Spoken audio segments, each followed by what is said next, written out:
Bismillahirrahmanirrahim. Bagaimana hukumnya salat dengan menggulung celana hingga di atas mata kaki dan menurunkannya selesai salat? Naam.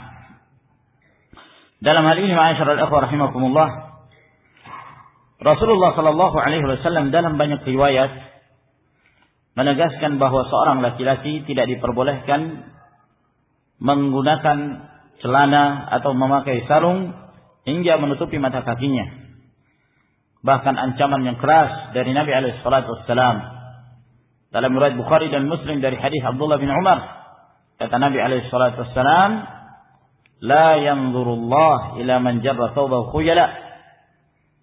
Allah Subhanahu wa taala tidak akan memandang orang yang menurunkan pakaiannya disebabkan karena sombong. Demikian pula Rasulullah sallallahu alaihi wasallam mengatakan, "Ma asfala minal ka'bain fa finnar." Apa yang menutupi dua mata kaki itu ancamannya dalam neraka. Dalam riwayat yang lain Nabi alaihi salatu wasallam mengatakan, "Iyyakum wa isbal al-izar fa innahu minal makhilah." Hendaklah kalian menjauhi menurunkan pakaian hingga menutupi mata kaki. Sebab yang demikian termasuk dalam kesombongan seseorang. Dan masih banyak lagi hadis-hadis yang lain yang menjelaskan tentang wajibnya seorang muslim laki-laki untuk menggunakan celana ataukah sarung dengan tidak menutupi mata kakinya. Siapa yang lebih afdal dari Nabi alaihi salatu wassalam?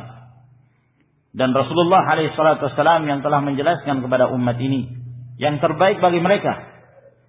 Apabila Nabi alaihi salatu wasallam mengancam, "Ma asfala minal ka'bain fa finnar," yang menutupi dua mata kaki itu ancamannya neraka, maka jangan kemudian kita berusaha mencari berbagai alasan, mengatakan saya kan tidak sombong. Ya, saya tidak termasuk di antara hadis tersebut. Dari mana kita mengetahui bahwa kita tidak sombong? Di saat kita sudah menolak hadis tersebut dan tidak mengamalkan hadis itu sudah menunjukkan bahwa di situ ada jenis kesombongan. Sebab kesombongan itu apa? Kata Nabi alaihi wasallam, "Al-kibru batarul haqq wa ghamdun nas." Yang dinamakan kesombongan itu adalah menolak kebenaran lalu meremehkan manusia, menganggap rendah manusia. Maka ini ma'asyiral ikhwah rahimakumullah penting dalam hal ini. Ada sebagian kaum muslimin punya kebiasaan kalau masuki salat baru digulung. Selesai salat, selesai masalah, diturunkan kembali. Padahal hadis-hadis tersebut bersifat umum. Di dalam salat dan di luar salat.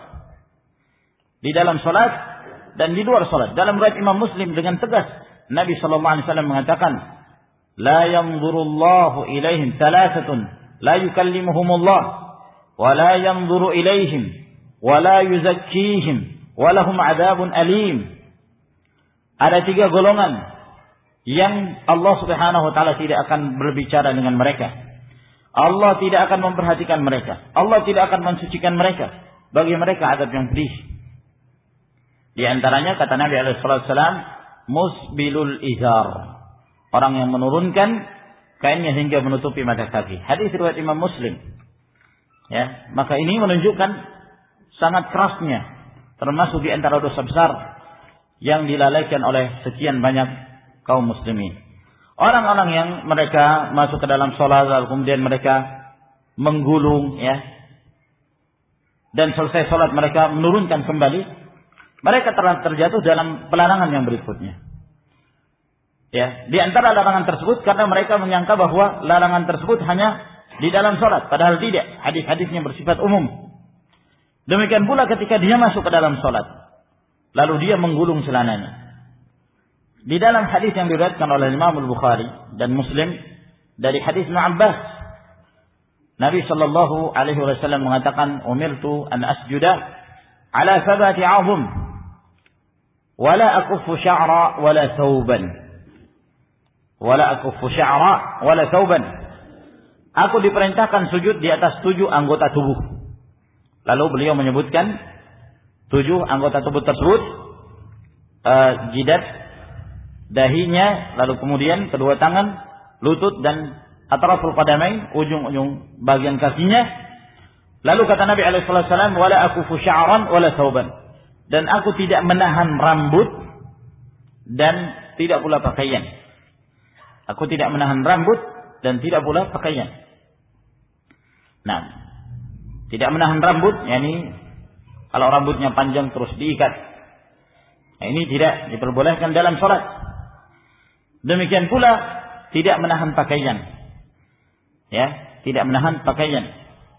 Termasuk di antara menahan pakaian apabila dia menggulung ya pakaiannya tersebut, sehingga dia jatuh dalam kesalahan yang berikutnya. Oleh karena itu jalan yang terbaik adalah menggunakan celana yang tidak menutupi mata kaki. Minimal mata kaki yang terlihat, yakni di atas mata kaki. Ya. Atau kalaupun dipaksa-paksakan pas dengan mata kaki. Jangan sampai mata kakinya tertutup. Nah, jangan sampai tertutupi mata kakinya. Ya. Oleh karena itu Umar bin Khattab radhiyallahu ta'ala karena melihat pentingnya masalah ini, beliau dalam kondisi sekarat. Ya. Pada waktu itu beliau ditikam oleh seorang Majusi, Abu Lu'lu' Al-Majusi. Nah, dalam keadaan terluka seperti itu, di atas pembaringannya, dalam keadaan sakit, ketika ada seorang anak kecil masuk ke dalam kamarnya, dalam keadaan dia melihat anak tersebut menurunkan kain sarungnya, beliau tegur. Lalu beliau mengatakan, "Ya gulam, irfa izarak, fa innahu asqa wa anqa." Wahai anak, angkatlah sarungmu hingga tidak menutup mata kaki, karena itu lebih bertakwa dan lebih bersih. Kalau diturunkan kan kotor. Ya. Nah, maka angkatlah. Itu lebih bertakwa dan itu lebih bersih. Jangan pedulikan apa yang dikatakan oleh sebagian, kadang-kadang mereka mencemooh orang-orang yang hendak mengamalkan perintah Nabi sallallahu alaihi wasallam ini. Diteriaki banjirlah atau diteriaki dengan macam-macam teriakan. Walhamdulillah kita bersabar di atas sunnah Nabi alaihi assalatu wassalam.